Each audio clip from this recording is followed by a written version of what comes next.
해서 3절만 하는 줄 알았더니 1절, 2절, 3절까지 다 해야 되는데 커뮤니케이션이 잘못됐습니다. 예. 마태복음 5장 5절 같이 읽습니다. 온유한 자는 복이 있나니 그들이 땅을 기업으로,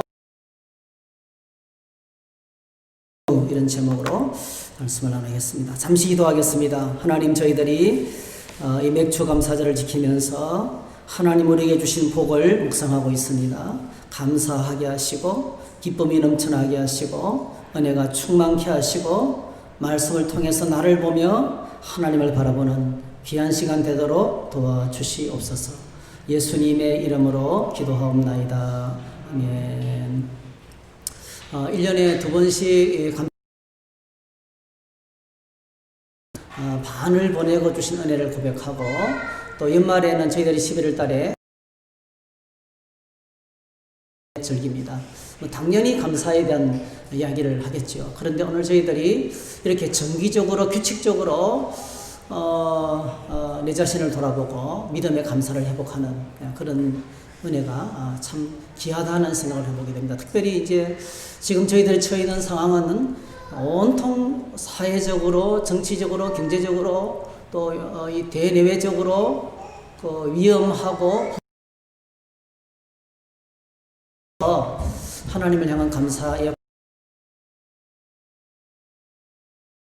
하다는 그런 생각이 찾아오게 됩니다.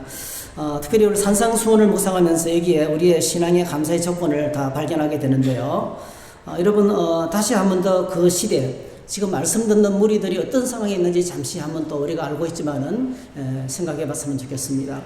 여러분, 그때는 로마 제국이 군사력으로, 군대의 힘으로 그 지중해 주변을 다 정복했습니다.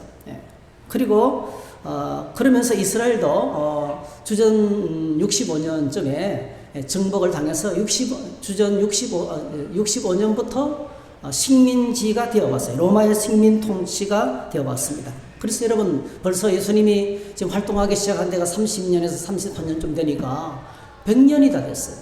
로마의 식민지가 된 지 100년이 찼어요.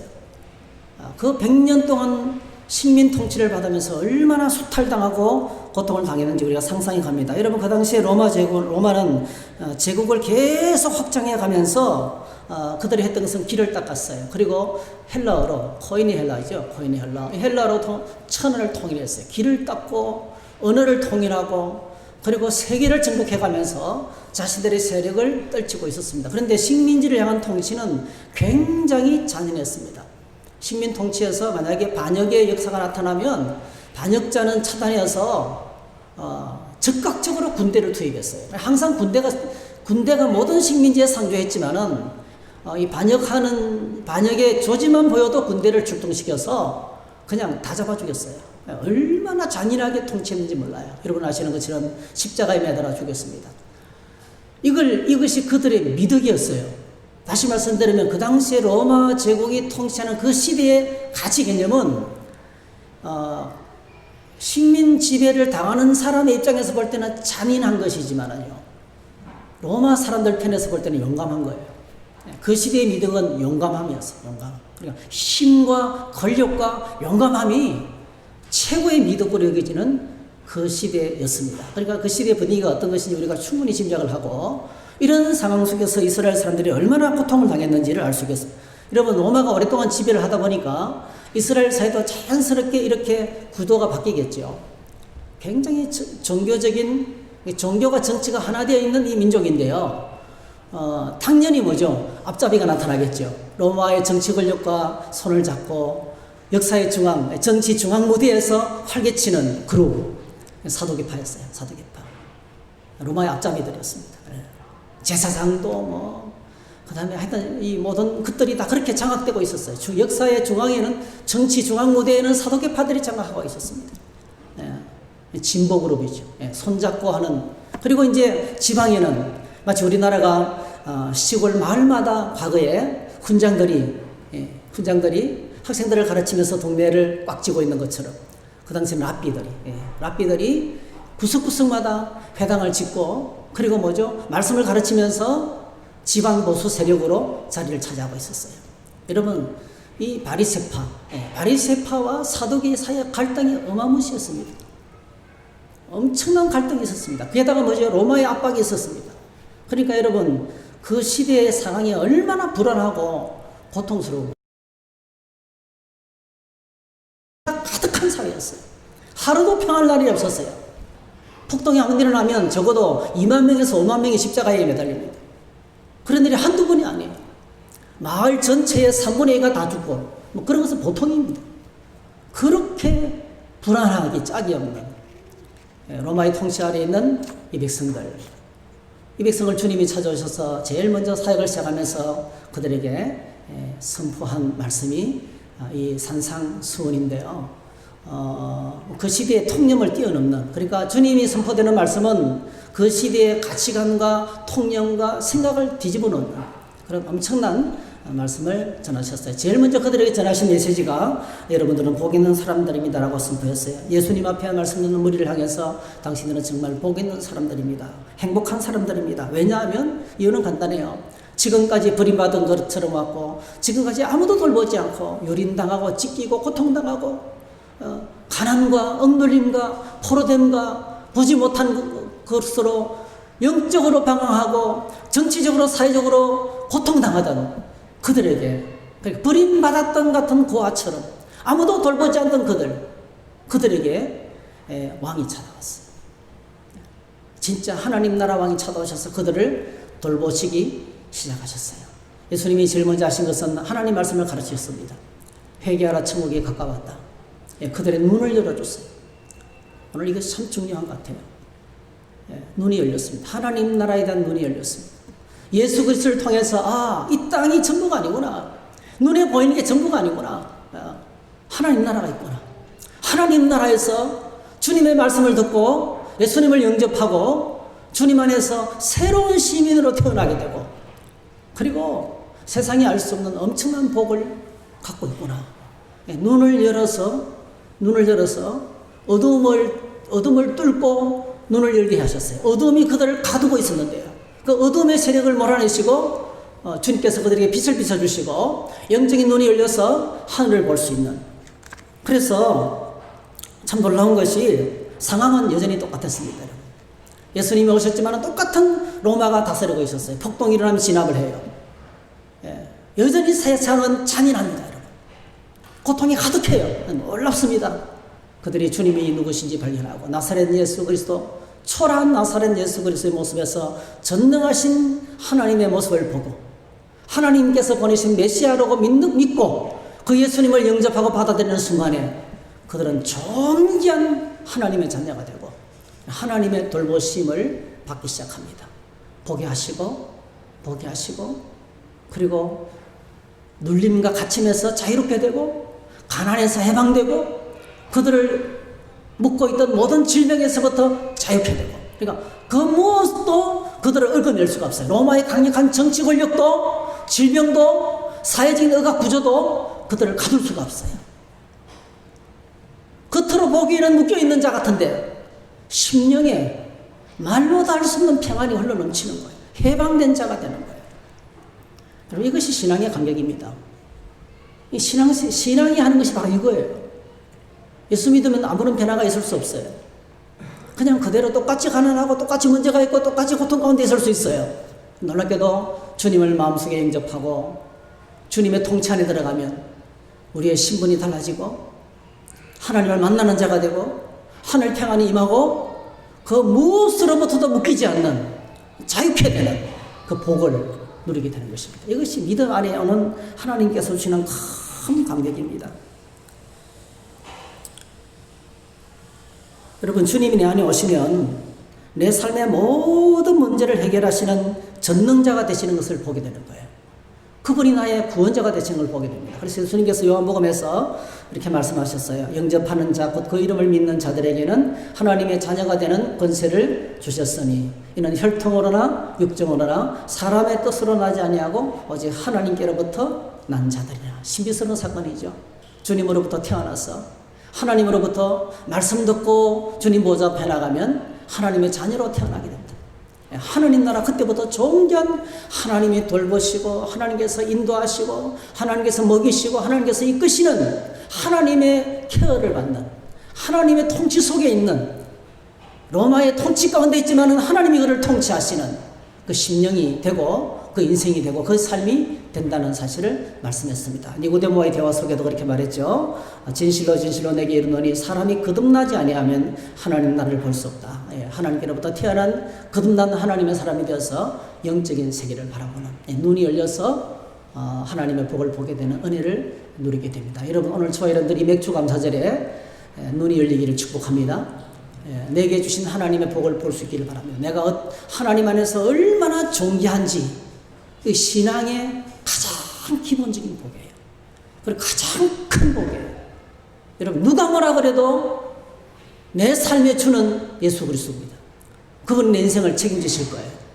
그분이 오늘 저와 여러분들을 책임지실 줄로 믿습니다.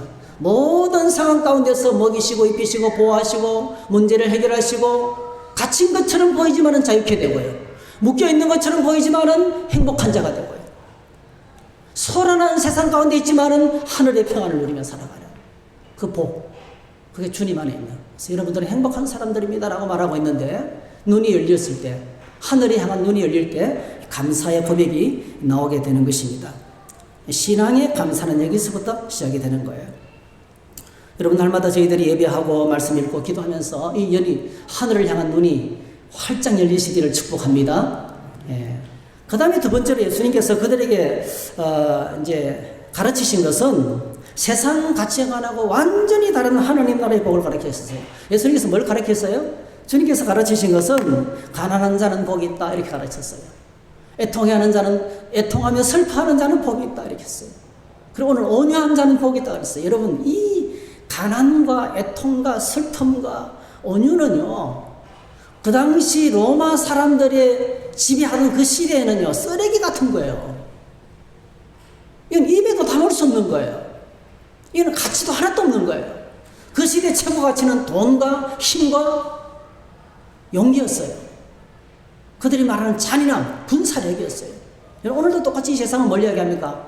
우리가 힘을 내어서 이 세상을 평화롭게 하기 위해서는 우리가 뭉쳐야 된다. 뭉쳐서 조직을 해야 된다. 조직에서 하나가 돼야 된다. 그래서 하나의 목소리를 나가야 된다. 그건 뭐예요, 여러분? 세상 가치관이에요. 얼마나 많이 교회 안에서도 있잖아요. 조직해서 힘을 뭉쳐서 하나가 돼야 된다. 그래서 뭐 하겠다는 거예요?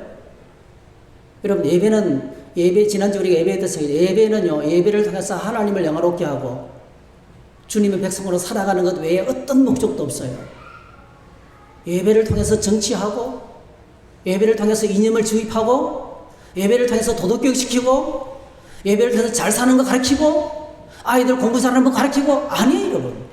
예배는 하나님을 위한 거예요. 어떤 것으로도 사용돼서도 안 돼요. 나 오늘날 얼마나 인간적인 것이 세속이 안에 들어와가지고 교회물을 다 흐려놨어요. 예배를 통해서 뭔가를 이루기를 원해요. 뭔가를 자기들이 원하는 뭔가 목적을 이루기를 원해요. 아닙니다, 여러분. 예배는 하나님의 영원하신 목적이 이루어지는 것이에요. 할렐루야. 하나님의 뜻이 이 땅에 이루어지는 것이 예배입니다, 여러분. 그 뜻을 붙들고 살아가는 하나님의 거룩한 백성으로 세워지는 것 외에 다른 목적이 없습니다. 푸토코스, 가난. 그때나 지금이나 돈은 힘의 상징입니다. 한 가난한 가부가 둘의 돈을 드렸는데요. 그 드리게 된 배경이 기가 막혀요. 물론 하나님을 사랑해서 드렸지만 또 다른 배경이 있습니다, 여러분. 헤롯이 성전을, 거대한 성전을 건축하고 곧 먹고 살기도 어려운데요. 얼마나 헌금을 강요했던지. 성전 건축 헌금. 쪼아붙였어요. 이 가난한 가부가 내일 먹을 것도 없는데 자기 전 재산인 동전 2입을 그냥 떨어뜨린 거예요. 그때 나오는 가난한 가부가 푸토코스예요. 절대 빈곤. 아무것도 없는 절대 빈곤. 절대 빈곤자도 헌금할 수밖에 없는 그런 상태. 오늘 교회가 잘못되면요, 교인들에게 헌금을 쪼아붙여요. 헌금을 쪼아붙여요. 어려울 때는 헌금을 안 하셔도 돼요. 교회는요, 헌금이 안 들어오면 안 들어올 만큼 일 안 하면 돼요. 일을 안 벌리면 돼요. 교회는 헌금을 모아놓은 장소도 아닙니다, 여러분. 교회는 재정 때문에 뭐든지 재정에 이끌어가는 교회도 아니에요. 오늘 저와 여러분들이 어떤 상황 속에서든지 전쟁이 터지고 테러가 일어나고 엄청난 위기 상황에 놓쳐도 우리가 함께 모여서 예배할 수 있다면 그것으로 만족하는 거예요. 우리가 함께 모여서 서로 교제하고 서로 격려하고 서로 사랑을 나누고 하나님을 섬길 뜻이 있다면 교회의 존재 목적이 충분히 달성이 되는 것입니다. 조직을 하고 뭐 큰 연합을 이끌어서 큰 일을 하는 거 아닙니다, 여러분. 그걸 위해서 교회는 존재하는 것이 아니라는 것입니다. 푸토코스, 절대 빈곤 가운데 있었어요. 그런데 여러분, 그렇게 절대 빈곤 가운데 있는 사람을 향해서 복 있다고 선포하시는 것입니다. 왜냐하면 세상에서 더 이상 붙잡을 것이 없게 될 때 주님이 오셔서 그들을 먹이십니다. 주님이 오셔서 그들을 돌보시기 시작하십니다. 이것은 오늘 우리가 생각하는 온유와 깊은 관계가 있습니다. 심령이 가난함, 영적인 스피리추얼입니다. 영적인 가난함입니다. 영적인 가난의 눈이 열릴 때, 다시 말씀드리면 내 인생에 붙잡을 수 있는 것은 하나님밖에 없다. 나는 하나님밖에 없다. 붙잡을 수 있는 것이 아무것도 없는 거예요. 다 떠나가고 하나님밖에 없게 될 때에, 그때 여러분 나오는 깊은 탄식과 눈물이 애통이고요. 그 애통의 시간에 여러분 놀랍습니다. 우리가 하나님밖에 없습니다. 참 우리 그런 걸 많이 경험하게 돼. 그런 간증을 많이 듣습니다, 여러분. 그 애통의 시간에, 절대 빈곤의 시간에 하나님이 오셔서 성령께서 그를 만지시는 거예요. 절대 빈곤의 시간에, 애통하고 슬퍼하는 그 시간에 하나님이 오셔서 그를 만지셔요. 그래서 빚어내는 성품이 온유입니다. 그 시간에 만들어지는 하나님의 사람으로의 성품이 온유입니다. 심령의 가난과 애통의 시간은 주님을 깊이 만나는 영적 체험의 시간입니다. 주님을 만나는 시간에 성령께서 우리에게 이루시는 것이 예수 그리스도의 온유함을 닮아가는 그런 시간을 우리에게 빚어낸다는 것입니다. 그래서 여러분, 가난과 애통은 주님 앞에서 깊은 자기 발견입니다. 인간 실존에 대한 발견입니다. 완전히 밑바닥에 내려가 있는 엉망인 자신을 보는 거예요. 여러분, 오늘 저와 여러분들이 봐요. 그런 상태에 있다고 칩시다. 누가 나를 욕하면 어떻게 되겠어요? 나 그보다 더 심한 사람인데. 반격하거나 내 자신을 보호하거나 자기 연민에 빠질 이유가 하나도 없는 거예요. 내가 가장 낮은 곳에, 가장 초라하고 비참한 곳에 앉았기 때문에 누군가 나를 공격할 때 반격할 이유가 없어요. 왜? 가장 밑바닥에 깔아앉아 있기 때문에. 나를 보호할 것도 없어요. 보호할 게 아무것도 없어요, 여러분. 자기 연민에 빠질 것도 하나도 없어요. 그때 찾아오는 게 바랍니까? 비로소 내 안에 고요한 평안과 저항하지 않음과 따뜻한 마음으로 나오는, 모든 사람이 다 나보다 나기 때문에 그때 빚어지는 것이 온유라는 거예요. 온유. 여러분, 오늘날 우리 안에 아직도 내 안에 자기 연민이 있고 누군가 공격하면 나를 방어하고 온유하지 못하는 거예요. 우리가 아직 심령의 가난과 애통에 들어가지 못한 거예요. 화로 나 죽게 되었도다. 주여, 나는 죄인이로서 나를 떠나십시오 라고 소리를 지르는 순간에 여러분, 그런 영적인 깊은 터널을, 영적인 체험의 뜨거운 주님과의 만남의 시간을 통과해야 되는 것입니다. 그래서 온유는 이 심령의 애통과 가난과 애통을 통해서 그 가난과 애통의 시간에 주님이 찾아오셔서 그를 만지시는 자신을 향해서, 하나님을 향하여서 다른 사람을 향한 태도와 자세가 달라지기 시작하는데 그게 온유라는 거예요. 성품이죠, 성품. 하나님께서 빚으시는 성품인 것입니다. 온유한 자는 복이 있나니 그들이 땅을 기업으로 받을 것이라. 영어 성경에 보니까 미크라 했어요. 미크. 온순하다 이 뜻입니다. 온순하다. 또 NLT는 이게 New Living Translation이에요. 이 NLT에서는 humble, 겸손이라는 단어로 썼고요. 그 다음에 NASB에는 gentle 했어요. gentle. 그러니까 이게 대충 이제 우리 속에 어떤 것인지 대충 이렇게 느낌이 와닿습니다. 여러분, 누가 땅을 차지합니까? 땅 따먹기는 여전히 세상에서 인기 있는 거예요. 어릴 적에 우리 놀이할 때 땅 따먹기, 참 재미있는 시간이었는데, 땅 따먹기 하다가 종을 치면 끝납니다. 그죠? 실컷 땅 따먹기 하다가 종이 치면 빨리 다 버려두고 교실로 들어가야 돼요. 땅 따먹기의 추억이 있잖아요. 근데 오늘 저와 여러분들이 우리가 이 살아가는 세상에 누가 지금 땅을 차지하고 세상의 최고 관심사가 땅입니다. 우리나라는 뭐 건물을 아무리 많이 소유해도 그것보다는 땅을 더 많이 소유해야 되는가 봐요. 뭐 그런 말도 있어요. 땅을 많이 소유해야 땅거리면 산대요. 예.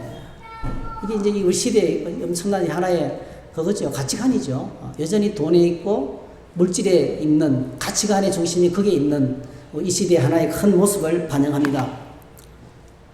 그런데 누가 어떤 사람이 땅을 차지합니까? 여러분 어떤 사람이 세계를 지배하고 있습니까? 로마는 군사력으로 땅을 정복했고 계속 확장해가고 있었습니다. 근데 여러분 주님께서 뭐라고 말씀하시기를 온유한 자가 땅을 차지하게 할 것이라. 다른 버전에서는 온유한 사람은 표준 세번역에서는 온유한 자는 복이 나니 그들이 땅을 차지하게 될 것이다. 이렇게 번역했어요. 번역을 잘했다고 생각합니다.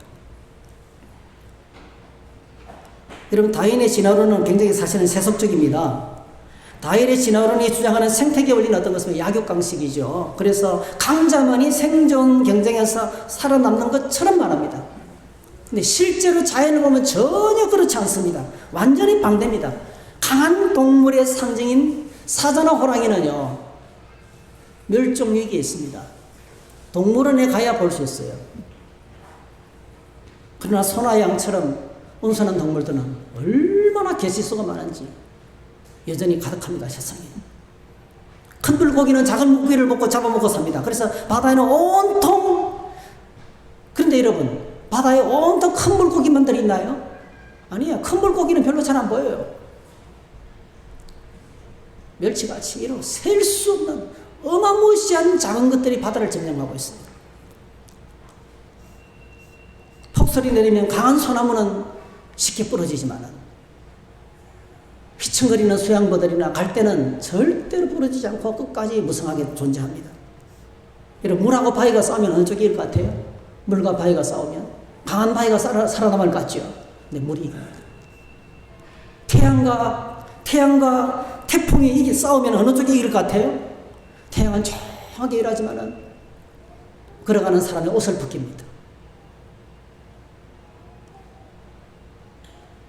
자연을 통해서 온유한 자가 얼마나 땅을 차지할 것인지를 이미 우리에게 가르쳐주고 있는 그런 것 같아요. 여러분, 온유란 무엇이냐면, 예수님께서 사용하신 이 온유란 단어는 프라우스라는 단어입니다. 프라우테스라고 하기도 하고요. 프라우테스 같은 말입니다. 이 말이 사용된 경우는 딱 두 가지가 있는데, 첫 번째로는요, 사나운 야생마를 길들이고 훈련시켜서 말 잘 듣는 말이 됐을 때 프라우테스 이렇게 외쳤어요. 좀 끝났다는 거죠. 순종자라는, 주님께서 말씀하시면 기쁘게 순종하는 아주 훈련된 주님의 통치 안에 있는 주인의 통제 속에서 움직이는, 주인의 통제 속에서 기쁘게 움직이는 존재, 거칠고 사납지 않고 잘 훈련되어서 순종하는 인격을 말합니다. 인격이 뭐라고 생각합니까? 사람마다 기질이 다 다르죠. 그래서 여러분 시편에 보니까 하나님께서 시편 103편에 보면 하나님께서 우리의 체질을 아신다, 우리의 체질을 잘 아신다, 우리의 기질을 근본부터 잘 아신대요. 이것을 근거로 해서 이제 여러분 잘 아시는 의학의 선구자인 히포크라테스가 사람의 그 피의 색깔과 피의 그 농도, 정도를 가지고 사람의 이 성격을, 기질을 구분했어요. 거기 여러분이 잘 아시는 이제 우울질, 다혈질, 담접질, 외향질, 그러니까 우울질, 점액질 이렇게 나누잖아요. 다혈질과 담접질은 외향적입니다. 우울질과 점액질은 내향적이에요. 이 네 가지 기질을 나눴어요. 근데 여러분, 오늘 저와 여러분들이 예수 믿고 구원받아서 사람들을 용납하고 품고 사랑하고 이해하게 되고 그런 만민만을 품을 수 있는 사람이 되면 이 모든 기질이 한꺼번에 다 있어요. 우리 안에. 다 외향적인 사람도 받아줄 수 있고 내향적인 사람도 받아줄 수 있고 모든 사람을 받아줄 수 있고 기질이 통합돼요. 이게 여러분 그냥 이 상담학에서 증명되는 거예요. 실제로 우리가 온유한 사람이 되고 모든 사람을 용납할 수 있는 사람이 될 때 기질이 다 통합돼서 나타나는 거예요. 골골한 사람.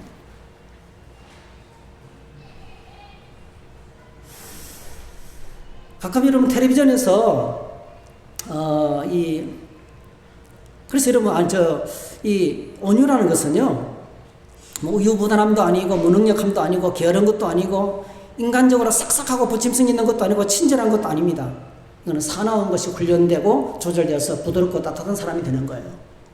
이거는요, 천성적인 것이 아닙니다. 생리적인 것이 아닙니다. 타고난 기질이 절대로 아니에요.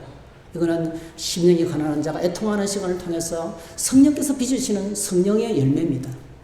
하나님이 우리를 그렇게 만드시는 성품이라는 거예요. 가끔 가다가 텔레비전에서 그 멍멍이 치료하는, 강아지 치료하는 프로그램들 있잖아요. 제목은 모르겠어요. 가끔씩 보면은 신기해요.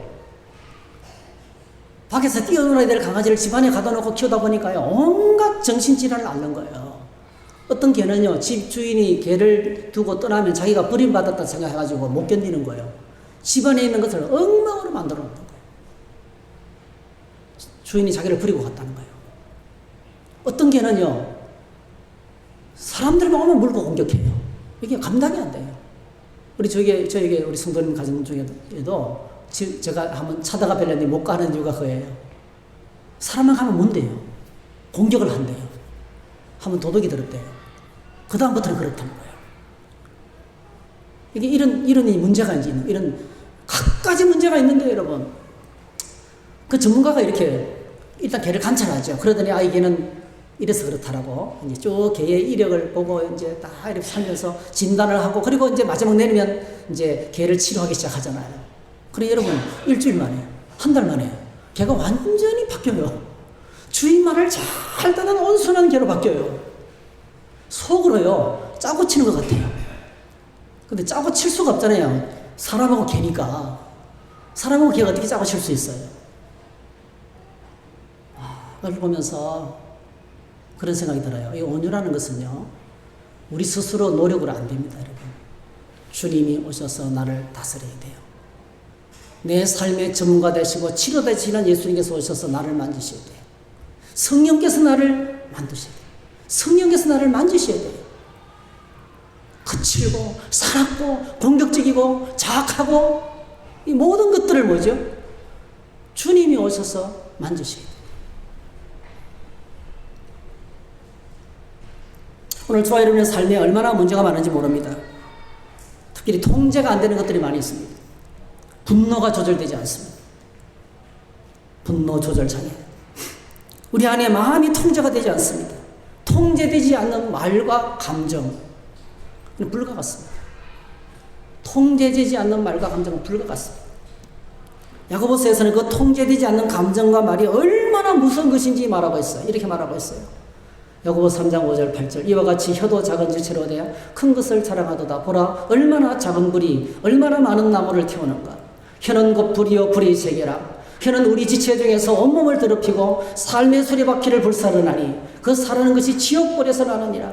여러 종류의 짐승과 새와 벌레와 바다의 생물은 다 사람이 길들일 수 있고 길들여 왔거니와 혀는 능히 길들일 사람이 없나니 쉬지 아니하는 악이요 죽이는 독이 가득한 것이라 했어요. 이게 여러분 정확하게 온유하고 반대되는 개념이에요.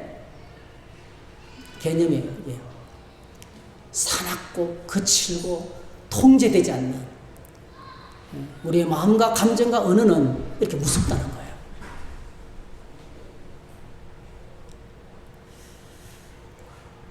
그러나 여러분, 불이 통제되면 어떻습니까?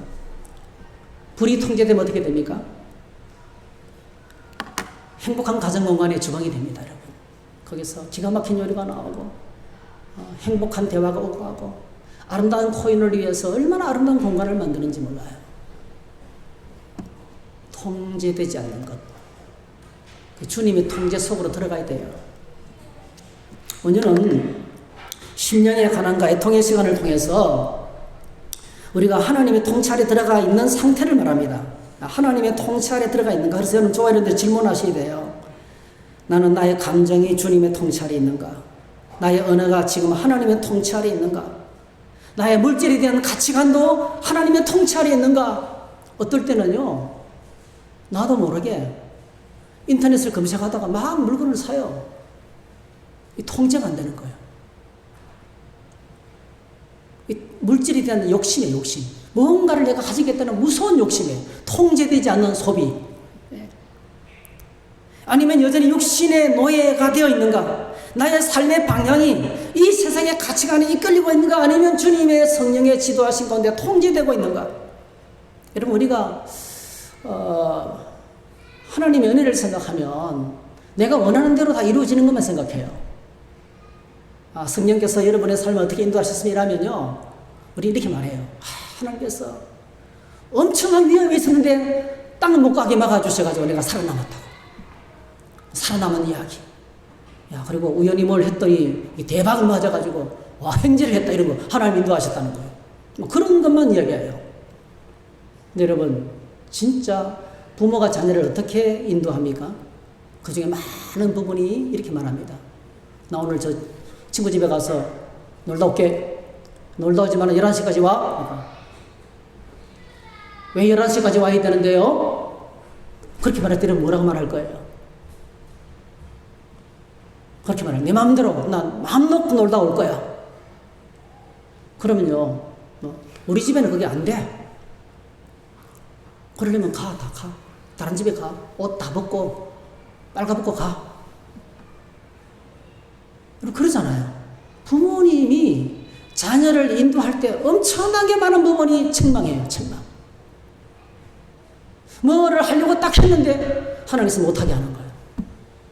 성령이 인도하십니다. 내가 하나님의 통치 아래 있고 하나님의 다스림 속에 있으면 내가 마음대로 하려고 하다가도 그건 안 돼. 예, 알겠습니다. 내려놓는 거죠. 내려놓는 거죠. 말하고 싶고, 비난하고 싶고, 내 자신을 방어하고 싶고, 자기의 면에 빠져서 슬픔을 나누고 싶고, 그러지만은요, 하나님 앞에 아름답지 못해. 내가 기뻐하는 것이 아니야. 그렇게 말하면 그건 안 되는 거죠. 그 독일에 있는 교수님이 성사학당에서 강의하는 걸 들었어요. 그 학생들이 이렇게 질문하더라고요. 사람들을 저주해 본 적이 있냐고. 사람들을 저주해 본 적이 있냐 하니까 다 없다는 거예요. 그냥 망할 놈, 망할 자식, 그렇게 해본 적이 없냐는 거예요. 이거 다 저주라는 거죠. 자기는 얼마나 성격이 급해서 열이 오르면 저주하기도 하는데요. 자기 할아버지 이야기를 들려주세요. 그 교수님이 할아버지 무슨 멀티테리인가 하여튼 그런 교수님이에요. 정확히 이름을 잘 모르겠는데요. 할아버지가 이런 이야기를 들려주세요. 자기 옆집에 독일 히틀러하고 짝짝꿍이 돼가지고 같은 생각을 갖고 있는 히틀러를 지지하는 이웃이 있었대요. 이 할아버지는 이 잘못됐다, 이 정권이 잘못됐다, 이렇게 가면 안 된다, 독재를 이렇게 나가면 안 된다, 이건 하나님 기뻐하지 않는 거다라고 했는데 이 이웃과 사이에 끝없는 갈등이 있어요. 만나면 싸우는 거예요. 만나면. 이것이 계속되다 보니까 어느 날 갑자기 할아버지가 화가 나가지고 저주했대요. 오늘 밤에 죽어버리라 그랬어요. 이랬대요. 오늘 밤에 죽어버리래. 저주가 나왔대요. 싸우다가 몇 년 동안 이 갈등이 있다 보니까요. 근데 놀랍게도 그날 밤에 그분이 죽었대요. 그래가지고 할아버지가 왜 죽었는지, 저주 때문에 죽지 않을 수도 있어요. 우연히 죽을 수도 있어요. 그죠? 근데 할아버지가 평생을 그것 때문에 후회하면 그 사람 나 때문에 죽었다는 거예요. 나 때문에 죽었다는 거예요. 그래가 저주하면 어느 날 죽을 때까지 후회하는 날이 오기 때문에 저주하지 말라는 거예요. 그 이야기를 들려줬다는 이야기를 제가 들었습니다. 우리의 언어가 통제 가운데 있어야 됩니다. 그래서 언어는 나의 감정과 나의 말과 인격과 사람들을 향한 태도와 나의 삶의 전 영역이 주님의 통치 아래서 성령의 인도하신 가운데 있는 것이 언어입니다. 이거 정말 수양으로 되는 게 아닙니다, 여러분. 결심으로 되는 것도 아니에요. 하나님이 나를 그렇게 빚어주셔야 돼요. 하나님께서, 성령께서 나를 온유한 사람으로 빚어주시기 원합니다. 그게 어떤 걸 통과해야 돼요? 가난과 애통을 통과해야 되는 것이죠.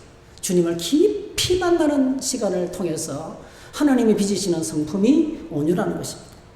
성경을 보면 온유한 사람들이 가득해 있어요. 온유한 사람들이 많이 있습니다. 두 번째로는 이제 온유는 이렇게 정의합니다. 환자의 몸에 열이 너무 올라 있다가 의사의 처방과 약을 통해서 정상 온도가 되었을 때, 환자의 상태가 정상으로 되었을 때 의사가 프라우테스 이렇게 하세요. 프라우테스. 예.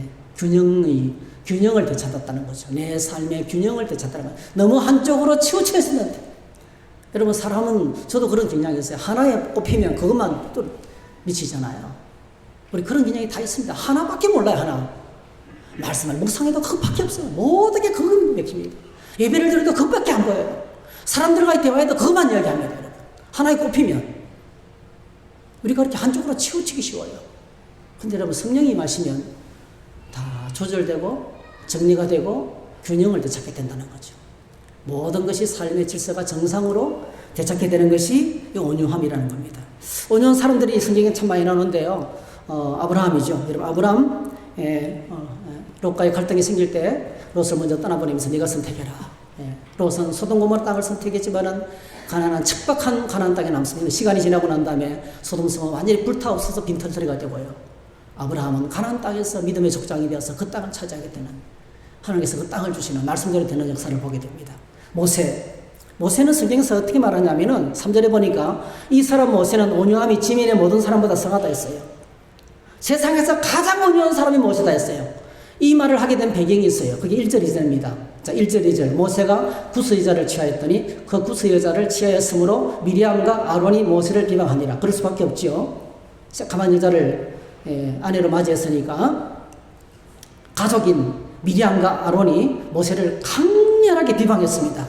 2절. 그들이 이르되 여호와께서 모세와만 말씀하셨느냐 우리와도 말씀하지 아니하셨느냐 하며 여호와께서 이 말을 들으셨더라. 그리고 어떻게 돼요? 미리암이 문둥병이 걸립니다.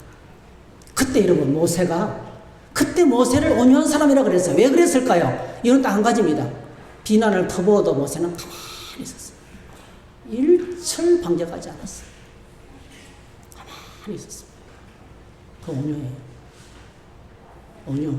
누가 나를 모함하고 뒤집어 씌우고 공격할 때 가만히 있는 전혀 반격하지 않습니다. 힘이 없어서 반격하는 게 아니에요.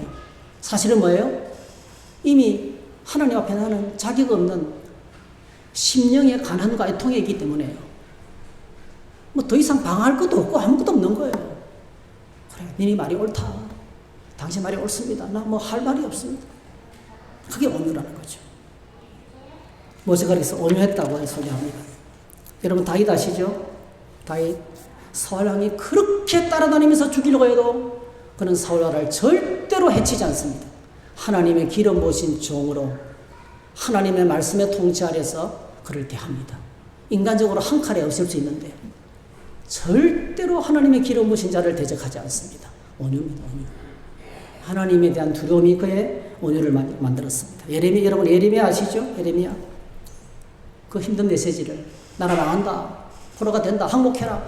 그렇게 말씀을 전했어요. 난리 났죠.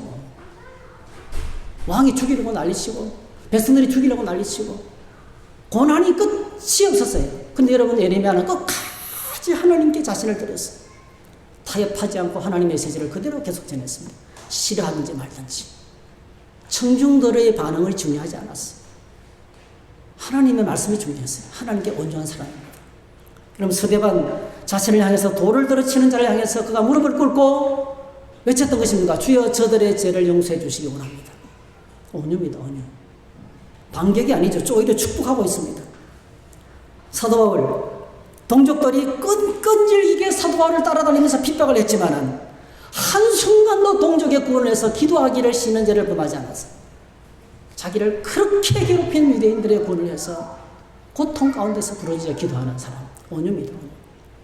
그리고 우리 주 예수 그리스도입니다. 여러분, 마태복음 11장 28절 수고하고 무거운 짐진 자들아 다 내게로 오라. 이 말을 다른 말로 바꾸면 문제가 많은 인간들은 다 내게로 오라. 우리는 누군가 문제가 있다 치면은 안 받아들여요. 그냥 아유 저 사람 문제 있으니까 가까이 하지 마 이렇게 됩니다. 그렇죠? 딱 따돌립니다. 예수님께서 이렇게 수고하고 무거운 짐자들아 다 내게로 오라. 인생의 모든 문제를 가져서 고통 중에 있는 사람들은 다 내게로 오라. 내가 너희를 쉬게 하리라. 나는 마음이 온유하고 겸손하니. 온유와 겸손이 같은 뜻이에요. 나는 마음이 온유하고 겸손하니. 나의 명예를 내고 내게 배우라. 그러면 너희 마음이 쉼을 얻으리라. 그래서 온유한 사람을 만나면 쉼이 됩니다. 온유한 사람을 만나면 평안해지고 힘이 나고 용기가 생기고 하나님의 기쁨이 몰려오고 감사가 회복되는 거예요. 이거 온유한 사람입니다. 이는 내 멍이라는 싣고 내 짐은 가벼움이라. 사실 주님이 짊어졌던 짐은 엄청난데 예수님이 짊어지고 가는 그 십자가는 어마무시한 거예요. 온 땅의 모든 사람의 죄를 다 짊어지는 것인데 주님께서 말씀하셨어요. 아무리 힘들어도 나와 같이 지면 가벼워진다. 내가 너의 짐을 대신 져줄게. 이렇게 하는 거예요. 온유한 사람의 특징입니다. 정리하겠습니다. 온유가 무엇입니까? 온유는 내면적으로는 스스로 자신을 통제하는 것입니다. 그리고 밖으로는 다른 사람을 향해서는 거칠고 사납지 않고 용납하고 용서하고 관용하고 사랑으로 다가가는 것입니다. 그리고 하나님을 향해서는 주신 사명에 자신의 몸을 던지는 것입니다. 자신을 향해서는 자신을 통제합니다. 다른 사람을 향해서는 관용하고 용납하고 용서합니다. 따뜻합니다. 하나님을 향해서는 주신 메시지에 자신을 던집니다. 절대로 타협하지 않고 말씀을 끝까지 붙들고 가는 것이 온유한 사람이라는 것입니다. 자, 이렇게 온유로 살면 하나님 주시는 이제 마지막 축복이죠. 땅을 기업으로 받을 것이다. 땅을 기업으로 받을 것이다. 확정적이지만은 미래형입니다. 그렇죠? 확정적이지만은 미래형이에요. 앞으로 다가올 일을 말해서. 그래서 주석가들 중에서 아주 설득력 있는 주석가는 이렇게 말합니다. 이것은 천국에서 우리가 받을 땅이다 했어요. 땅이라는 것은 영역이죠. 영역. 어떤 영역. 천국에서 하나님으로부터 받을 영역이라는 거예요. 이런 온유한 사람 아브라함, 모세 정말 땅을 받지 못했습니다. 아브라함은 무덤만 겨우 가졌고요. 모세는 가나안 땅에 들어가기도 전에 그 땅을 밟아보기도 전에 죽었습니다. 온유하신 예수님 머리 둘 곳이 없을 정도로 가난하게 살았습니다. 자기 무덤도 없어서 남의 무덤을 빌려서 세상을 장례식을 치렀습니다. 근데 여러분 성경은 계속해서 온유한 사람은 땅을 받게 될 것이다. 시편 37편 11절. 그러나 온유한 자들은 땅을 차지하며 풍성한 화평으로 즐거워하리로다.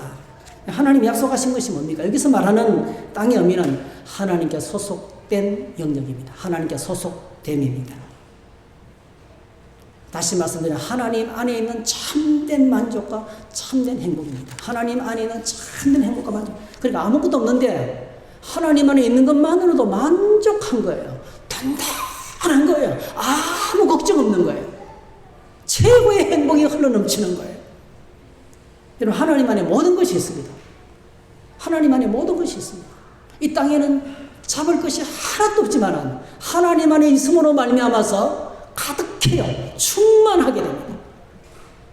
골드 스미스라는 사람이 이렇게 말했어요. 목사님이시고 작가인데요. 아무것도 갖지 않고 있으나 모든 것을 갖고 있는 사람이 온유한 사람이었어요. 그래서 메시지 성경이 참 번역을 잘했어요.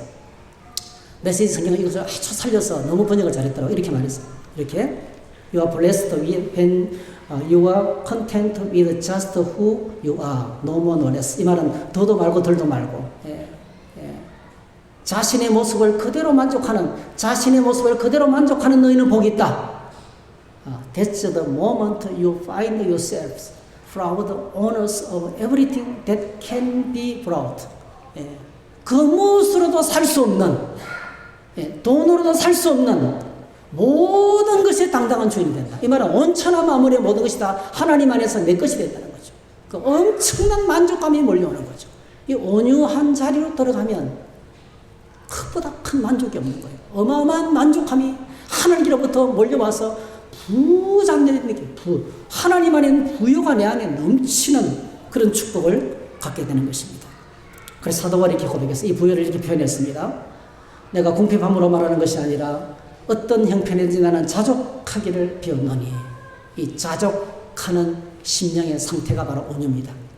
나는 비천에 처할 줄도 알고 풍부에 처할 줄도 알아 모든 일곱 배부름과 배고픔과 풍부와 궁핍에도 처할 줄 아는 일체의 비결을 배우노라. 내게 능력 주시는 자 안에서 내가 모든 것을 할 수 있느니라. 이렇게 말했습니다. 여러분 온유는 성령의 열매입니다. 말씀과 기도와 예배 자리로 나가셔야 돼요. 성령의 열매. 어떻게 열매가 맺힙니까? 시간이 많이 걸려요. 뿌리고 가꾸고 농약치고 그러면서 시간이 많이 걸려요. 하루아침에 딱 되는 게 아닙니다. 경건한 삶의 결과입니다. 우리 안에 하나님의 통치, 하나님의 통제 속에 있을 때 하나님께서 맺으시는 열매입니다. 온유한 인격은 부드럽고 따뜻합니다. 그러나 미션이 주어지면 목숨을 던집니다. 온유는 내 안에 참된 만족으로 가득한 사람이에요. 다른 사람을 향해서는 철저하게 감정과 언어와 태도가 통제되어 있습니다. 그리고 하나님을 향해서 자신을 드리는 것이 온유입니다. 오늘 저와 여러분들이 온유할 수 있기를 축복합니다. 주여, 성령께서 나를 온유한 사람으로 빚어주셔서 이것이 우리의 기도가 되고 하나님께 나가는 큰 기도의 제목이 되었으면 좋겠습니다. 내일부터 특별 기도회를 진행하는데요, 이 기도를 드렸으면 좋겠어요. 하나님, 나를 온유하게 해주시기 바랍니다. 하나님의 사람으로 나를 세워주시고 회복해 달라는 기도를 함께 드렸으면 좋겠습니다. 자리에 일어나셔서 함께 찬양을 드렸으면 좋겠습니다. 나의 가장 낮은 마음 주님께서 기뻐하시고, 우리 박수 치면서 가사를 좀 생각하면서 같이 한번 찬양을 불렀으면 좋겠습니다.